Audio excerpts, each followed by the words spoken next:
राधे राधे, हरे कृष्णा। आप सभी का आज का दिन मंगलमय हो। इसी कामना के साथ आइए शुरू करते हैं आज की कथा। माघ मास महात्म्य का चौथे अध्याय का दूसरा भाग।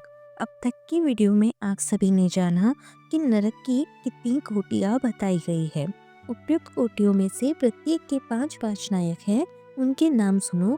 उनमें पहला रौरव है, जहाँ देवदारी जीव होते हैं। दूसरा महारौरव है, जिसकी पीड़ाओं से बड़े बड़े जीव भी रो देते हैं। तीसरा तम, चौथा शीत और पांचवा उष्ण है। ये प्रथम कोटि के पांच नायक माने गए हैं। इनके सिवा सुघोर, सुतम, तीक्ष्ण, पद्म, संजीवन, शट, महामाय, अतिलोम, शुभीम, कंटकट, तीव्र वेग, कराल, विकराल, प्रकंपन, महापद्म, सुचक्र, कालसूत्र, प्रतर्दन, सूचिमुख, सुनेमी, खादक, सुप्रदीपक, कुंभीपाक, सुपाक, अति दारुण कूप, अंगार राशि, भवन, असृप्योद्धत, विरामय, तुंड शकुनी, महासंवर्तक, क्रतु, तप्त जतु, पंखलेप, पुतिमांस, द्रव, त्रपु, उच्चवास, निरुच्छ्वास, सुदीर्घ, कोटशालमली, दुरिष्ठ, सुमहानाद, प्रभाव, सुप्रभावन, ऋक्ष, मेष, वृष, शल्य, सिंहानन, व्याघ्रानन, मृगानन, सुकरानन, श्वानन, महिषानन, व्रकानन, मेषवरानन, ग्राह, कुंभीर, नक्र, सर्प, कूर्म, वायस, ग्रंथ, उलूक, जलूका, शार्दुल, कपि, कर्कट, गंड, पुतिवक्त्र, राताक्ष, पुतिमृतिका, कुणामना, कणाधूम, तुषाग्नि, क्रमिनिचय, अमेय, अप्रतिष्ठित, रुधिरान्न, स्वभोजन, लालाभक्ष, आत्मभक्ष, सर्वभक्ष, सुदारुण, संकष्ट, सुबिलास, सुकट, संकट, कट, पुरीश, कटाह, कष्टदायिनी, वैतरणी नदी, सुतक्त लोहकुंश, अयः शंकु, प्रपूरण घोर, असितालवन, अस्थिभंग, प्रपीड़क, नीलयंत्र, अत्स्ययंत्र, इक्षुयंत्र, कूट, अंश प्रमर्दन, महाचूर्णी, सुचूर्णी, तप्त लोहमही, शिला, शूलधारा, पर्वत, मल पर्वत, मूत्रकूप, विष्टाकूप, अंधकूप, पयकूप, शातन, मुसलोलुखल, यंत्रशिला, संकटलांगन, तालपत्रा सिवन, महामशक मंडप, सम्मोहन, अतिभंग, तप्तशूल, अयोगुड़, बहुदुख, महादुख, कश्मल, शमल, हलाहल, विरूप, भीमरूप, भीषण, एकपाद, द्विपाद, तीव्र तथा अवीची। यह अवीची अंतिम नरक है। इस प्रकार ये क्रमशः 5-5 के 28 समुदाय माने गए हैं। एक एक समुदाय एक एक कोटि का नायक है। रौरव से लेकर अवीची तक कुल 140 नरक माने गए हैं। इन सब में पापी मनुष्य अपने अपने कर्मों के अनुसार डाले जाते हैं और जब तक भांति भांति की यातनाओं द्वारा उनके कर्मों का भोग समाप्त नहीं हो जाता, तब तक वे उसी में पड़े रहते हैं। जैसे सुवर्ण आदि धातु जब तक उनकी मैल न जल जाए तब तक आग में तपाए जाते हैं, उसी प्रकार पापी पुरुष पाप क्षय होने तक नरकों की आग में शुद्ध किए जाते हैं। इस प्रकार क्लेश सहकर जब वे प्रायः शुद्ध हो जाते हैं, तब शेष कर्मों के अनुसार पुनः इस पृथ्वी पर आकर जन्म ग्रहण करते हैं। तृण और जाड़ी आदि के भेद से नाना प्रकार के स्थावर होकर वहाँ के दुख भोगने के पश्चात पापी जीव कीड़ों की योनि में जन्म लेते हैं। फिर कीट योनि से निकलकर पुनः पक्षी होते हैं। पक्षी रूप से कष्ट भोगकर मृग योनि में उत्पन्न होते हैं। वहाँ के दुख भोगकर अन्य पशु योनियों में जन्म लेते हैं। फिर क्रमशः गौ योनि में आकर मरने के पश्चात मनुष्य होते हैं। माताओं, हमने यमलोक में इतना ही देखा है। वहाँ पापी को बड़ी भयानक यातनाएं होती है। वहाँ ऐसे ऐसे नरक है जो न कभी देखे गए थे और न कभी सुने ही गए थे। वह सब हम लोग न तो जान सकती है और न देख ही सकती है। माताएं बोली, बस बस इतना ही बहुत हुआ, अब रहने दो। इन नरक यातनाओं को सुनकर हमारे सारे अंग शिथिल हो गए हैं, हृदय में भय छा गया है। बारंबार उनकी याद आ जाने से हमारा मन सुध-बुध खो बैठता है। आंतरिक भय के उद्रेक से हम लोगों के शरीर में रोमांच हो आया है। कन्याओं ने कहा, माताओं, इस परम पवित्र भारतवर्ष में जो हमें जन्म मिला है, यह अत्यंत दुर्लभ है। इसमें भी हजार हजार जन्म लेने के बाद पुण्य राशि के संचय से कदाचित कभी जीव मनुष्य योनि में जन्म पाता है, परंतु जो माघ स्नान में तत्पर रहने वाले हैं, उनके लिए कुछ भी दुर्लभ नहीं है। उन्हें यहाँ ही परम मोक्ष मिल जाता है और पर्याप्त भोग सामग्री भी सुलभ हो जाती है। भारतवर्ष को कर्म भूमि कहा गया है। अन्य जितनी भूमियां हैं वे भोग भूमि मानी जाती है। यहाँ यति तपस्या और याजक यज्ञ करते हैं तथा यही पारलौकिक सुख के लिए श्रद्धापूर्वक दान दिए जाते हैं।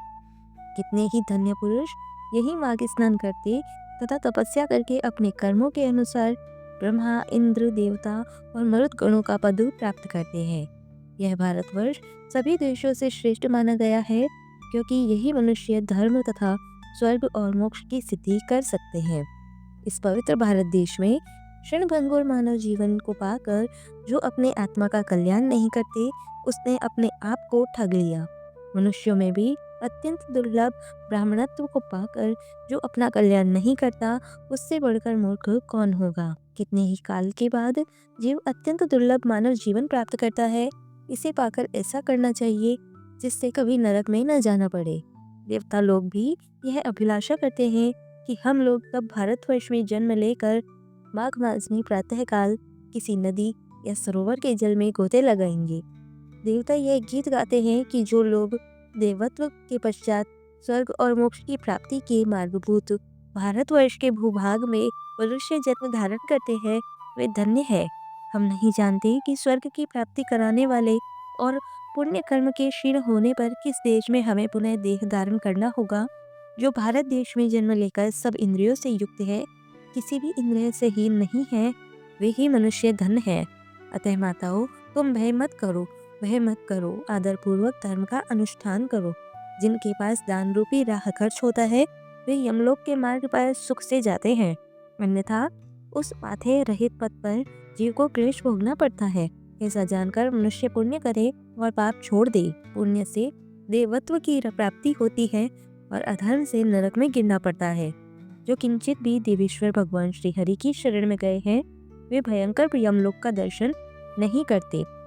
बांधवों, यदि तुम लोग संसार बंधन से छुटकारा पाना चाहते हो, तो सच्चिदानंद स्वरूप परम देव श्री नारायण की आराधना करो। यह चराचर जगत आप लोगों की भावना संकल्प से ही निमित है। इसे बिजली की तरह चंचल क्षणभंगुर समझकर श्री जनार्दन का पूजन करो। अहंकार विद्युत की रेखा के समान व्यर्थ है, इसे कभी पास न आने दो। शरीर मृत्यु से जुड़ा हुआ है, जीवन भी चंचल है, धन राजा आदि से प्राप्त होने वाली बाधाओं से परिपूर्ण है तथा संपत्तियां क्षणभंगुर है। माताओं, क्या तुम नहीं जानती, आधी आयु तो नींद में चली जाती है, कुछ आयु भोजन आदि में समाप्त हो जाती है, कुछ बालकपन में, कुछ बुढ़ापे में और कुछ विषय भोगों के सेवन में ही बीत जाती है। फिर कितनी आयु लेकर तुम धर्म करोगी। बचपन और बुढ़ापे में तो भगवान के पूजन का अवसर नहीं प्राप्त होता, अतः इसी अवस्था में अहंकार शून्य होकर धर्म करो। संसार रूपी भयंकर गड्ढे में गिरकर नष्ट न हो जाओ। यह शरीर मृत्यु का घर है तथा आपत्तियों का सर्वश्रेष्ठ स्थान है। इतना ही नहीं, यह रोगों का भी निवास स्थान है और मल आदि से भी अत्यंत दूषित रहता है। माताओं, फिर किस लिए स्थिर समझकर तुम पाप करती हो। यह संसार निसार है और नाना प्रकार के दुखों से भरा है। इस पर विश्वास नहीं करना चाहिए, क्योंकि एक दिन तुम्हारा निश्चय ही नाश होने वाला है। बांधवों, तुम सब लोग सुनो, हम बिल्कुल सच्ची बात बता रही हैं। शरीर का नाश बिल्कुल निकट है, अतः श्री जनार्दन का पूजन अवश्य करना चाहिए। साथ ही श्री विष्णु की आराधना करते रहो। यह मानव जीवन अत्यंत दुर्लभ है। बंधुओं, स्थावर आदि योनियों में अरबों खरबों बार भटकने के बाद किसी तरह मनुष्य का शरीर प्राप्त होता है। मनुष्य होने पर भी देवताओं के पूजन और दान में मन लगना तो बहुत ही कठिन है। माताओं, योग बुद्धि सबसे दुर्लभ है। जो दुर्लभ मनुष्य शरीर को पाकर सदा ही श्री हरि का पूजन नहीं करता, वह आप ही अपना विनाश करता है। उससे बढ़कर मूर्ख कौन होगा। तुम लोग दंभ का आचरण छोड़कर चक्र सुदर्शनधारी भगवान विष्णु की पूजा करो। हम लोग बारंबार भुजाएं उठाकर तुम्हारे हित की बात कहती हैं। सर्वथा भक्तिपूर्वक भगवान विष्णु का पूजन करना चाहिए और मनुष्यों के साथ ईर्ष्या का भाव छोड़ देना चाहिए। सबके धारण करने वाले जगदीश्वर भगवान अच्युत की आराधना किए बिना संसार सागर में डूबे हुए तुम सब लोग कैसे तर पाओगे। माताओं, अधिक कहने की क्या आवश्यकता, हमारी यह बात सुनो।